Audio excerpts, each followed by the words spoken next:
Табелата за политичките критериуми во извештајот на Европската Унија за Македонија годинава е речиси празна за разлика од изминатите години, покажува компаративната анализа на извештаите во последните 4 години.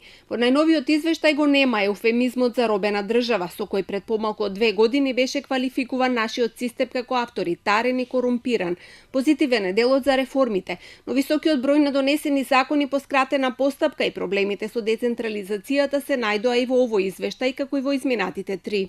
Македонија во овој извештај не е представена како држава во која што тече мед и млеко. Тука како држава со големи проблеми,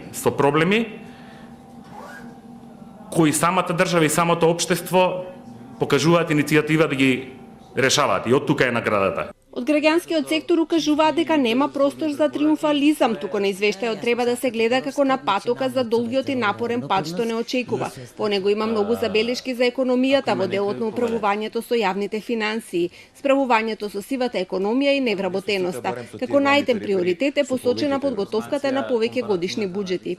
Ако ние правиме стратегија за реформа на судството, тоа значи дека најмалку за 3 години барем од овој период треба во 18-та да изготвиме буџет кој што ќе покрие следни 3 години. Во спротивно си пишуваме стратегии изолирани од фискалните импликации и ризикуваме да ништо од тоа не ни се случи. Вице-премиерот Бујар Османи рече дека ова се прашања за идните генерација, не за идните избори, и затоа се обидуваат во реформите да ги вклучат и граѓанскиот сектор, експертската јавност, но и опозицијата. Со опозицијата немаме генерален консензус во однос на листата. Преговараме фрагментирано, едно по едно. Постојат групи кои што разговараат, ги отвараат темите. До сега имаме добро искуство. И морам да ги пофалам дека во однос на овие важни државни моменти конструктивно реагира.